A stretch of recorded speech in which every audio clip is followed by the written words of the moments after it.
விக்ரமாதித்த கதை. கதை 53. கதை தொடர்கிறது. பிறகு அனந்தனை கதவை மூடிக்கொள்ளச் சொல்லிவிட்டு இருவரும் அரண்மனை சென்றனர். மன்னன் அன்றிரவு முழுவதும் இரத்தினமாலையை அடையும் மார்க்கத்தைக் கேட்டான். அதற்கு மதியமைச்சன், அரசே, ஆதித்தனோ உங்களிடம் நாளொன்றுக்கு 1000 பொன் சம்பளம் வாங்கும் ஊழியன், மேலும் சுத்த வீரன். அவனை வென்று அப்பெண்ணைக் கைக்கொள்வதென்பது முடியாத காரியம். அவனோ உம்முடைய சேவகன். அவனை எதிர்த்தால் அதை கேள்விப்படும் பிரதேசத்து மன்னர்கள் நம்மை இகழ்ச்சியாகப் பேசுவார்கள் என்றான். மந்திரி, என்னால் அந்த மங்கையின் மீதுள்ள மோகத்தை மறக்க முடியவில்லை. எந்தவிதமாகிலும் நான் அவளை அடையாவிடில் என் உயிர் உடலில் நில்லாது என்று கெஞ்சினான் மன்னன். மந்திரி சிறிது நேரம் ஆழ்ந்து சிந்தித்து, மன்னவா, அந்த வல்லமை மிக்க ஆதித்தன் அருகிலிருக்கும்போது அவனுடைய மாளிகையிலிருக்கும் கட்டழகியை யாரும் அடைய முடியாது. அவனை அவளருகிலிருந்து தந்திரமாகத்தான் கிளப்பி ஒழிக்க வேண்டும். அதற்கு ஓர் உபாயம் உண்டு. நமது மதுராபுரியிலிருந்து 100 யோசனை தூரத்தில் வாழவந்தான்புரம் என்னும் நகரம் ஒன்று இருக்கிறது. அந்நகரத்து அரசன் வாரணகேசரிக்கு முத்துநகை என்றொரு பெண் இருக்கிறாள். அப்பெண் சிரிக்கும்போதெல்லாம் முத்துக்கள் சிந்தும். அம்முத்துக்களை முண்டக நகரி என்னும் நகரிலுள்ள கோரக்கனென்ற வணிகள் கடைக்கனுப்ப அவன் ஒரு சுவடு முத்தை 1,00,000 பொன் விலைக்கு விற்று அப்பொன்னைக் கோடி கோடியாகச் சேர்த்து அரசனுக்கு அனுப்புவான். இப்போது அந்த வணிகரின் கடையில் முத்துக்கள் கிடைப்பதில்லை. காரணம், அந்த பெண்ணின் மீது ஆசைப்பட்ட ஒரு முனிவன் தன் வல்லமையால் அப்பட்டணத்தில் உள்ளவர்களையும் அரசனையும் சபித்து பிரக்ஞையற்ற சவங்கள் போல் கிடத்தி அவ்வூரை ஜனவரி சஞ்சாரமில்லாதபடி செய்து அந்த முத்து நகையை மட்டும் அவ்வூரிலே தன் வசமாக்கி வைத்துக் கொண்டிருக்கிறான். அப்பெண் தீரா கவலை கொண்டிருப்பதால் சிரிப்பதே கிடையாது. முனிவன் வெளியே செல்லும் போதெல்லாம் முத்து நகையாளை பிணம் போல் பிரக்ஞையிழக்கச் செய்து படுக்க வைத்துவிட்டுத்தான் போகிறான். திரும்பி வந்ததும் மறுபடி பிரக்ஞை பெற்றழச் செய்கிறான். உங்கள் சேவகனான ஆதித்தனை அந்நகருக்கு அனுப்பி குறிப்பிட்ட ஒரு கெடுவிற்குள் அம்முத்தைக் கொண்டுவரச் சொல்லி உத்தரவிட்டால் முத்தை காணாத அவன் முனிவனிடம் செல்ல நேரிடும். அப்போது முனிவனால் சவமாகும்படி சபிக்கப்படுவான். அங்கே அவன் ஒழிந்துவிட்டால் குறிப்பிட்ட தவணை கழிந்ததும் அவனுடைய நிர்கதியான நங்கையை நாம் கவர்ந்துவிடலாம்.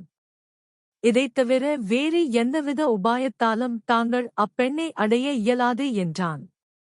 இதைக் கேட்டு மனம் மகிழ்ந்த மதுரேந்திர மன்னன் மறுநாள் கொலுமண்டபத்தில் தன்னை வணங்க வந்த ஆதித்தனை அருகில் அழைத்து, ஆதித்தா, நமக்கு சவுளிக்கடுக்கன் முடிக்க முத்து வேண்டியிருக்கிறது.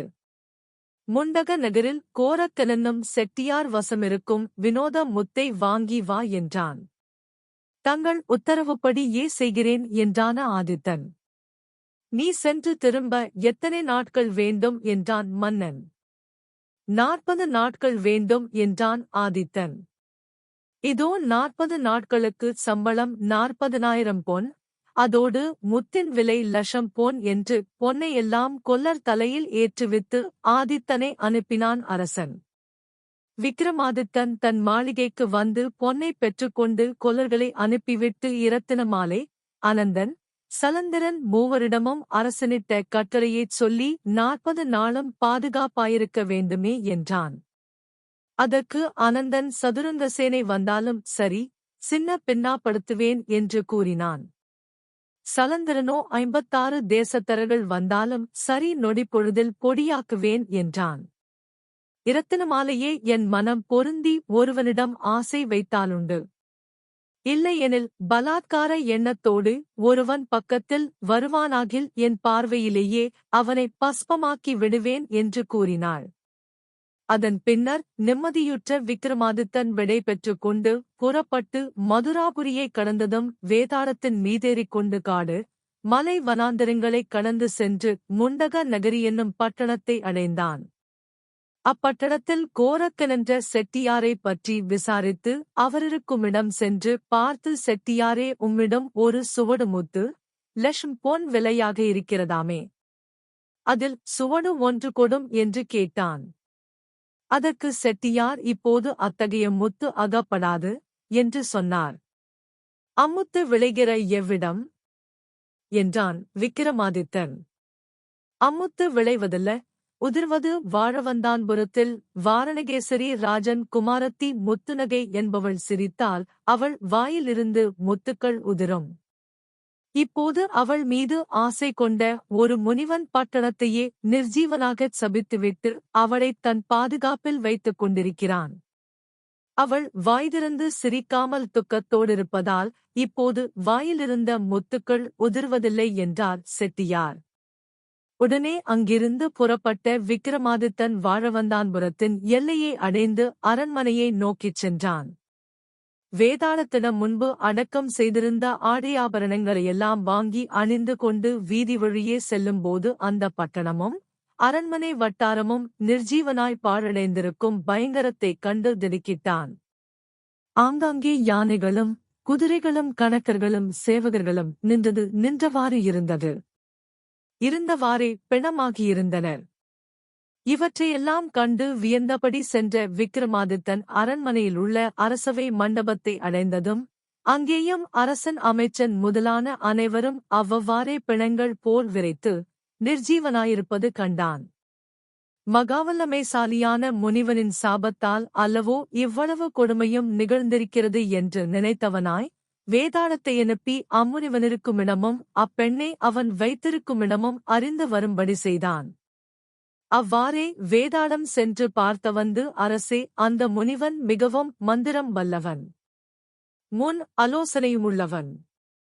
விக்கிரமாதித்த பூபதியான உமக்கு அந்த பெண் முத்து நகையிருப்பது தெரிந்தால் முனிவனில்லாத சமயத்தில் அவளை எடுத்துச் சென்று விடுவீர்களென நினைத்து அம்முனிவன் வெளியில் செல்லும் போதெல்லாம் அரண்மனை அந்த புற பள்ளியறையிலுள்ள இளவரசியின் தலையை வெட்டி முன் வாசலில் வைத்து விட்டுச் சென்று திரும்ப வந்த பிறகு மறுபடியும் தலையை ஒட்ட வைத்து உயிரூட்டி அவளுடன் உல்லாசமாக பேசிக் கொண்டிருப்பான். அம்முனிவன் தற்பொழுது தீ வளர்த்து மாபெரும் ஒரு யாகம் செய்கிறான். அந்த யாகத்தைச் செய்து முடித்ததும் 14 உலகத்தையும் தன் வசப்படுத்தி இப்பட்டணத்தின் அரசன் முதலானவர்களை எழுப்பி அவர்களின் சம்மதத்தின் பேரில் அந்த பெண்ணை கல்யாணம் செய்து கொள்ள வேண்டுமென்றிருக்கிறான் என்று சொல்லியது. அதைக் கேட்ட விக்கிரமாதித்தன் உடனே அப்பெண்ணிருக்கும் அரண்மனை அந்தப்புறம் சென்று முத்துநகையின் தலை அறுக்கப்பட்டு வாயிற்படியில் வைத்திருக்கும் காட்சியைக் கண்டு பெரிதும் தேனைப்பட்டான். வேதாளத்தை நோக்கி, இப்பெண்ணை உயிர்ப்பிக்கும் வழியாது என்று கேட்டான். அதற்கு வேதாளம், அரசே, அதோ இருக்கும் தூங்கும் மஞ்சக் கட்டிலின் மேல் ஒரு பிரம்பு கிடக்கிறது. அதை எடுத்துப் பார்த்தார் ஒது காணோ தென்படும். அக்கணுவைத் திருத்தினால் அதன் வழியாகத் தைலம் வெளிப்படும். அத்தைலத்தை எடுத்து கழுத்தைச் சுற்றிலுந்தளவி கட்டிலில் கிடக்கும் உடலோட தலையை ஒட்ட வைத்து அந்த பிரம்பால் தட்டி எழுப்பினால் உடனே முத்து நகை விழிப்பவள் போல் உயிர் பெற்று எழுந்திருப்பாள் என்றது. அவ்வாறே விக்கிரமாதித்தனும் செய்ய முத்துநகையும் துயில் நீங்கி விழிப்பவள் போல கண் விழித்தெழுந்தாள். எதிரே கோரமான முனிவன் இருப்பான் என்று பயத்துடன் எழுந்த முத்துநகை தன்னை எழுப்பிய வீரன் இராஜதேஜசுடன் விளங்குவதைக் கண்டதும் மட்டற்ற மகிழ்ச்சியடைந்து முகம் மலர்ந்து புன்முறுவல் பூத்தாள். தன்னை எழுப்பியவரின் வரலாறு அறிய ஆவல் மிகுந்தவளாய் விக்கிரமாதித்தனை நோக்கி, தாங்கள் யார்? எந்த தேசத்தைச் சேர்ந்தவர் என்று கேட்டாள். என் பெயர் விக்கிரமாத்தன், உஜ்ஜயினி மாகாளி பட்டணத்து மன்னன் என்றான் விக்கிரமாதித்தன். இதைக் கேட்ட முத்து நகை முனிவன் இவருக்கென்றுத்தான் என் தலையை தனியாக அறுத்து வைத்துவிட்டுப் போயிருக்கிறான். அப்படி இருக்க இவரே வந்து என்னை காப்பாற்றிவிட்டார். விதியின் சக்தியே முனிவனாலென்ன அம்மூவர்க்கும் முதல்வனாலும் வெல்ல இயலுமோ என்று எண்ணி வாய்விட்டு கலகலவென்று சிரித்தாள். அப்போது அவள் வாயிலிருந்து சில முத்துக்கள் உதிர்ந்தன. அம்முத்தையெல்லாம் விக்கிரமாதித்தன் பொறுக்கி தனது கச்சைப்புறையில் வைத்துக் கொண்டு அம்முத்து நகையைப் பார்த்து, பெண்ணே, நீ சிரித்த காரணம் யாது என்று வினவினான். அதற்கு முத்துநகை புன்முறுவலுடன், பூமானே, முனிவன் உம்மிடமிருந்து என்னைக் காக்க வேண்டுமென்று இவ்வாறு என் தலையை அறுத்து வைத்துப் போயிருக்கும்போது நீர் வந்து என்னை எழுப்பிவிட்டீரே. முனிவரின் எண்ணம் முறிந்துவிட்டதே என்று வயிற்றெரிச்சல் தீர வாய்விட்டுச் சிரித்தேன். பிரபு, நான் எத்தனை நாட்களுக்கு இந்தச் சிறைவாசத்தை அனுபவிப்பது? இன்று எனக்கு விடிவு காலம் பிறக்கிறதென நம்புகின்றேன். அந்த கோரமுனிவன் இங்கே திரும்பி வருவதற்குள் தங்களுடன் இப்பொழுதே வந்து விடுகிறேன் என்றாள். பெண்ணே, உன்னை யாரும் அறியாமல் கனவில் கொண்டு போவது சுத்த வீரனுக்கழகல்ல. இந்த முனிவனைக் கொன்று இப்பட்டணத்தை பழையபடி ஜனசஞ்சாரமுள்ளதாகி உன் தாய் தந்தையரையும் உயிர்ப்பித்து அவர்களின் சம்மதத்தோடு உனக்கு மணமாலையிட்டு அழைத்துச் செல்வதே முறையாகும். அதற்காக நீ ஓர் உபாயம் செய்ய வேண்டும். நான் மறுபடி உன் தலையை முன்போல் அறுத்து வைத்துவிட்டு போய்விடுகிறேன். முனிவன் வழக்கம்போல் திரும்பி வந்து உன்னை உயிர்ப்பித்ததும் அவனுடன் ஊடல் செய்து அவன் மோகாந்தகாரமாயிருக்கும் பொழுது நீ சலித்துக் கொள்பவள் போல் நடித்து மந்திரம் வல்ல அந்த முனிவரின் உயிரைக் கொல்லக்கூடிய இரகசியத்தையும் உன் தாய் தந்தையர் உயிர் மீளக்கூடிய உபாயத்தையும் விசாரித்து அறிந்துகொள். மிகவும் தந்திரமாகவுச் சிறிதும் சந்தேகம் தோன்றாதவாறு நடந்துகொள், இல்லையென்றால் முனிவனாகியால் சபித்து விடுவான். சாபம் விமோசனமாக அநேக நாட்கள் ஆகும். நானும் நாளை உதயத்திற்கு வருகிறேன் என்று விக்கிரமாதித்தன் கூறி முத்து நகையின் தலையை முன்போலவே தனியாக எடுத்து வைத்துவிட்டு வேதாளத்தை அங்கேயே பள்ளியுருவாகியிருந்து முனிவன் கூறும் பதிலை ஓட்டுக் கேட்டு வந்து சொல்லும்படி ஏற்பாடு செய்துவிட்டு நகருக்கு வடதிசையிலிருந்த ஒரு பத்திர காளியம்மன் கோயிலுக்குச் சென்ற அம்மனை வணங்கி அம்மனிடம் திருநேறு தீர்த்தம் பெற்று அவ்வாலயத்திலேயே சயனித்திருந்தான். சூரியன் அஸ்தமித்து அந்தி இருள் படரத் தொடங்கியதும் அரண்மனைக்கு திரும்பிய முனிவன் முத்து நகையை உயிர்ப்பித்தான். அவளோ சலித்துக் கொண்டு தூணோடு தூணாகச் சாய்ந்து நிற்க முனிவன், பெண்ணே, ஏன் சலித்துக் கொள்கிறாய்? உனக்கென்ன குறை? என்று அன்போடு கேட்டான். சுவாமி, நான் பெண்ணென்று பிறந்து கண்ட சுகந்தானென்ன? என் பொருட்டுத் தாய் தந்தையர் உயிரிழந்தனர். அதுதான் போகட்டும், நானாவது சுகமாக இருக்கிறோனா? தினமும் செத்துச் பிழைக்கிறேன். இதுவும் ஒரு வாழ்க்கையா? என்றாள் முத்தனகேயு. அது கேட்ட முனிவன் அவளின் மேலுள்ள மோகாந்தகாரத்தால், பெண்ணே, நாம் ஆனந்தம் அடையுங்காலம் வந்துவிட்டது. நான் இப்பொழுது செய்யும் வேள்வி முடிந்ததும் இந்த 17-14 உலகமும் எனக்குக் கட்டுப்பட்டுவிடும். அப்புறம் இந்த அவனியில் என்னை யாரும் வெற்றி கொள்ள முடியாது. இன்னும் 3 தினங்களில் அந்த வேள்வி முடிந்துவிடும். உன் தாய் தந்தை முதலானவர்களின் ஜீவனையெல்லாம் ஒரு செப்புக் குடத்திலிட்டு இந்நகரத்து பத்திரகாளியம்மன் ஆலயத்திலுள்ள பலிபீடத்திற்கு கீழே வைத்திருக்கிறேன். கரும்பு தோட்டத்தில் உயிரோடு திரிகிற யானையை பிடித்துவிந்து பலி கொடுத்து பலிபீடத்தில் குடத்தை எடுத்துப் போட்டு உடைத்தால் உன்னை சேர்ந்த பந்து ஜனங்கள் அனைவரும் உயிர் பிழைத்து விடுவார்கள். வேள்வி முடிந்ததும் அதைச் செய்கிறேன். இன்னும் 3 தினங்கள் பொறுத்திரு என்றான். எல்லாம் சரி சுவாமி, தங்களை யுத்தம் செய்து நேரடியாக வெற்றி கொள்ள முடியாவிட்டாலும் தந்திரமாக கொல்ல யாராவது முயலக்கூடுமே என்றாள் முத்துநகை.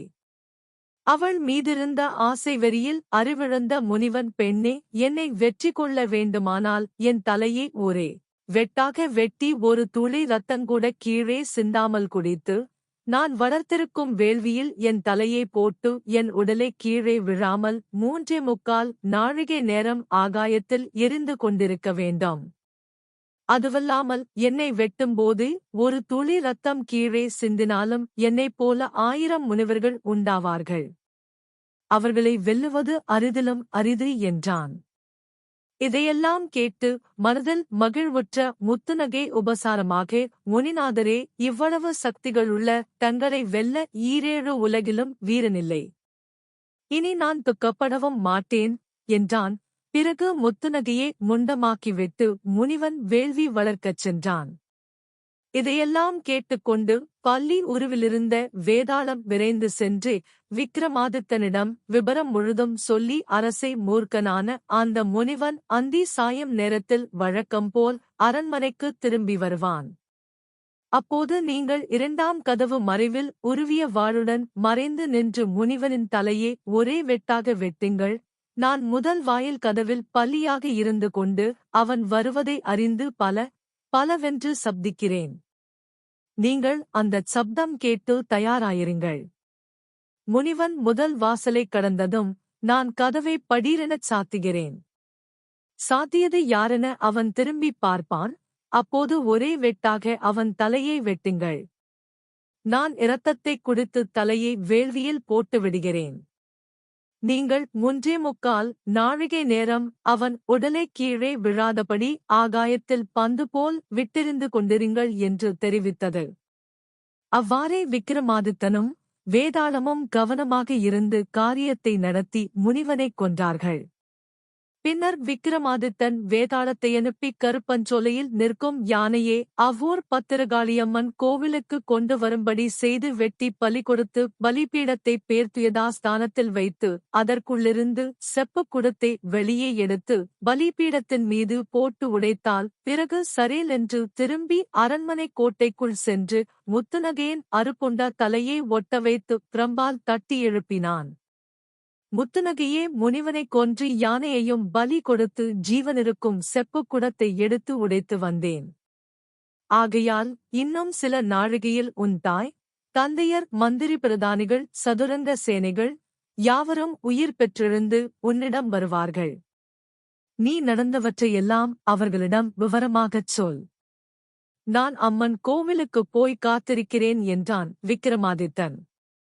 அப்போது முத்துநகை ஆனந்த மிகுதியால் கலகலவெனச் சிரித்தாள். உடனே அவளுடைய வாயிலிருந்து முத்துக்கள் உதிர்ந்தன.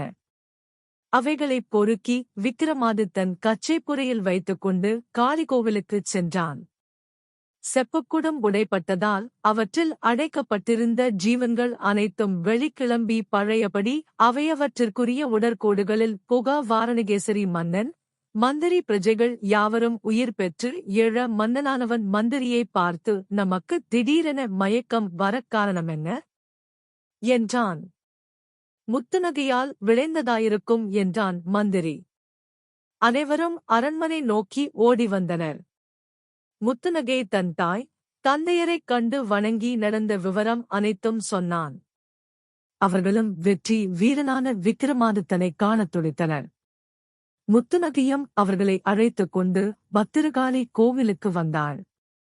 வாரணகேசரி ராஜனும் விக்கிரமாதித்தனை வரவேற்று யானையின் மீது ஊர்வலமாக அழைத்துச் சென்று பட்டணத்தை தேவலோகம் போல அலங்கரித்து சுபமுகூர்த்தத்தில் தன் குமாரத்தி முத்துநகையை விக்கிரமாதித்த பேரரசனுக்கு மணம் செய்து கொடுத்தான். அன்றிரவு புதுமணத் தம்பிகளிருவரும் அறுசுவை அமுதுண்டு தாம்பூலந்தரித்து வாசனைத் திரவியங்கள் பூசி புஷ்ப மெத்தை விரிக்கப்பட்டிருந்த பஞ்சனையில் உல்லாசமாக அமர்ந்தார்கள். தீபங்கள் ஜோதிமயமாய் மின்னி பிரகாசித்துக் கொண்டிருந்தன. விக்கிரமாதித்தன் கதைகள் பேசி காவியம் சொல்லி முத்துநகையை மெல்ல அணைத்தான். இந்த ஈடு இணையற்ற வைபோகத்தால் சர்வாங்கமும் பூரித்து அடங்கா மகிழ்ச்சியினால் முத்துநகை கலகலவென வாய்விட்டுச் சிரித்தாள். அப்போது சில முத்துக்கள் உதிர்ந்தன. அந்த முத்துக்களை எடுத்து தனது கச்சைப்புறையில் வைத்துக் கொண்டான் விக்கிரமாதித்தன். பிறகு இருவரும் புதுமணத்தின் இன்பத்தில் திளைத்திருந்தார்கள். பின்னர் விக்கிரமாதித்தன் தான் மதுராபுரி மன்னனிடம் கூறி வந்த 40 நாட்கள் தவணையின் முடிவு நெருங்கியதும் தன் மாமனாரான வாரணகேசரியினிடம் விடைபெற்று மனைவி முத்துநகையை அழைத்துக் கொண்டு மதுராபுரியை அடைந்தான்.